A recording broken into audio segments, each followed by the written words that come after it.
Dans cette vidéo, je vais vous montrer donc tout ce qui est gestion des matériaux. Et donc on va voir la création de matière, l'édition de matière, de textures, etc.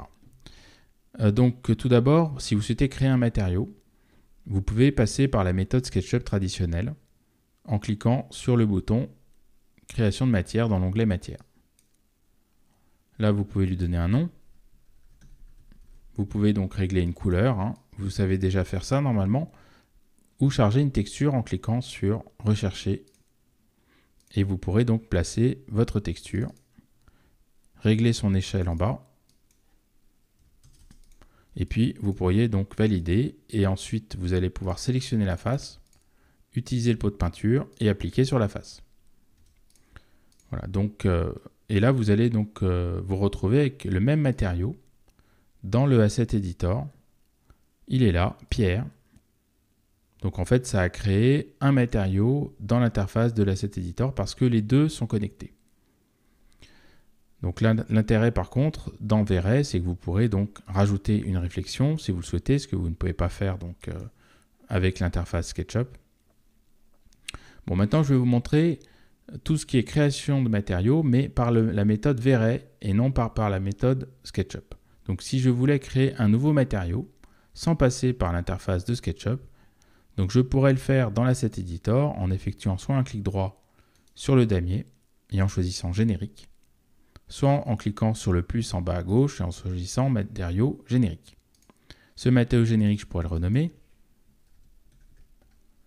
Et ensuite, je pourrais donc régler sa couleur à droite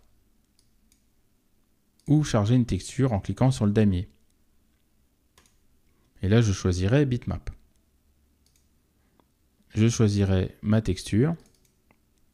Alors là, je suis dans un sous-menu pour information qui s'appelle Bitmap. Si je veux retrouver les paramètres de mon matériau, j'irai dans Bois. Et ensuite, pour appliquer le matériau, donc là, je pourrais sélectionner la face, faire un clic droit sur le matériau et choisir Apply to Selection. Et ensuite, par contre, pour éditer l'échelle, là, vous êtes obligé de passer par l'onglet des matières à droite et d'éditer avec la méthode SketchUp. Ça, c'est obligatoire. Voilà, donc on vient de voir deux méthodes pour faire la même chose en fait. Donc vous pouvez utiliser soit l'une, soit l'autre. En fait, les deux sont connectés. Pour information, si vous sélectionnez donc un matériau dans la zone matière de SketchUp, ça va sélectionner automatiquement le matériau dans l'Asset Editor et inversement. Si vous sélectionnez le matériau de bois, il le sélectionne automatiquement dans l'onglet des matières de SketchUp et vous pouvez l'éditer.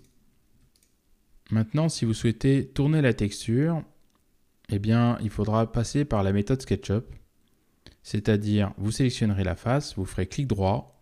Alors attention, il ne faut pas attraper la face et les arêtes parce que ça ne fonctionne pas. Il faut juste attraper la face en cliquant donc une fois. Clic droit, texture, position.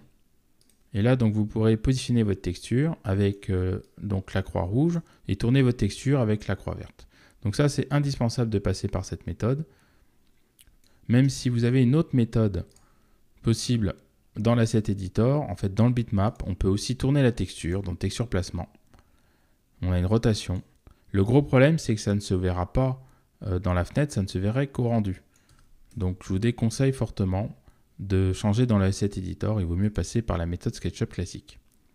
Voilà, donc maintenant, si on souhaitait donc supprimer ce matériau, donc on peut faire un clic droit et faire Delete dans le menu de l'Asset Editor.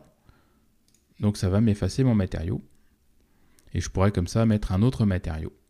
Donc toujours avec le clic droit, Apply to Selection. On va voir donc les autres possibilités. Donc imaginons que j'ai envie de remplacer ce matériau de brique par un autre matériau. Donc par exemple, je pourrais aller dans la bibliothèque et choisir un autre type de brique.